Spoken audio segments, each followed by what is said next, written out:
આપણી ગ્રેવી તૈયાર થઈ ગઈ છે અને હવે આપણે અંદર નાખશું દહીં. તો હવે ફાઇનલી આપણો રોટલો તૈયાર થઈ ગયો છે. ઉપરથી આપણે થોડા નાખશું ધોણા.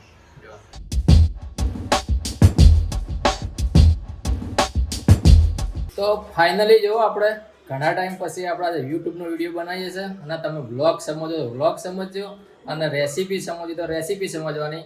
કેમ કે આજે આપણે ઘરે બનાવવાનો છે વઘારેલો બાજરીનો રોટલો. તમે હોટલમાં તો બહુ ગાધો હશે પણ આપણા ઈચ્છા થઈ કે આપણે ઘરે બનાવીએ વઘારેલો બાજરીનો રોટલો. અને જો આરુભાઈ તમારે શું કહેવું છે?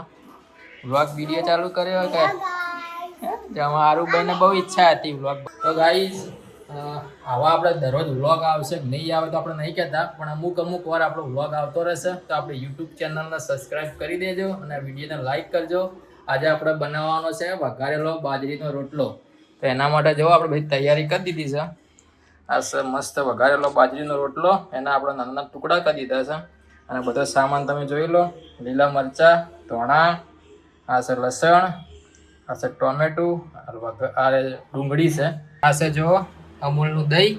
આપણે બજારમાં તો આપણે ગામડા તો દહીં મળી રહે અને આપણે બજારમાં નહીં મળતું એટલે આપણે અમૂલનું દહીં લાવી દીધું છે. અને આપણે યુટ્યુબની અંદર છેલ્લો વ્લોગ આપણે નાખ્યો હતો 21/11નો, જે મારા બર્થડેનો વ્લોગ હતો. એના પછી આપણે ફાઇનલી આજે આ વિડીયો બનાવીએ છીએ અને આટલા સમયગાળામાં મારા જીવનમાં ઘણો બધો પરિવર્તન આવ્યો છે. આપણે થોડી ઘણી વસ્તુ પણ વસાવી છે. શું વસાવી તમને બતાવજો. આ છે જો ફાઇનલી આપણે ટીવી લાવી દીધી છે ઘરમાં રિયાન્સ માટે. પછી એક વસ્તુ આપણે બીજી વસાવી છે કે આપણે ફરીચક ગાડી લાવી છે અને એ ગાડી પણ તમને વિડીયોમાં બતાવીશું કે આપણે કઈ ગાડી લીધી છે અને ક્યારે લીધી હતી અને કઈ કંપનીની લીધી છે એ તમને બીજા એક વ્લોગમાં બતાવશું. હવે તમને ફાઇનલી વઘારેલો બાજરીનો રોટલો કઈ રીતનો બને છે, કેવો બને છે, કેવો લાગે છે એ તમને બતાવશું. તો વ્લોગમાં જોડાયેલા રહે. તો જુઓ સૌથી પહેલાં આપણે સિંગ તેલ નાખી દીધું છે. પછી એની અંદર નાખી છે રાઈ. હવે આપણે નાખી દીધું છે અંદર જીરું અને હવે લસણ. જોઈ લો લસણ નાખી દીધું છે. છમ્મ દઈને બોલશે. હવે આ છે ડુંગળી. તમારે બી ડુંગળી સારી કેવું છે રોટલો ખાવે છે વઘારેલો રોટલો. આ છે લીલા મરચા.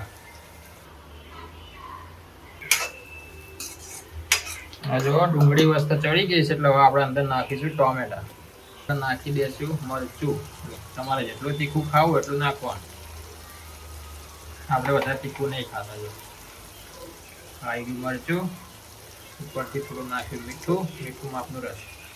હવે નાખશું આપણે હળદર. પછી આપણે નાખવાનું છે આર્યો છે ધોણા પાવડર. ધોણા પાવડર તમારે હોય જ નાખવાનો, ના નાખવો હોય તો એવું કોઈ જરૂરી નહીં. તો બસ અને હવે બરોબર આપણે ગ્રેવી બનાવશું. આપણી ગ્રેવી તૈયાર થઈ ગઈ છે અને હવે આપણે અંદર નાખશું દહીં. આપણે દહીં નાખી દીધું છે અને હવે બરોબર હલાવી દેવાનું.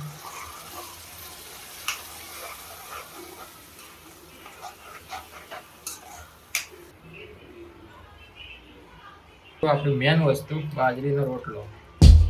આવી ગયો બાજરીનો રોટલો.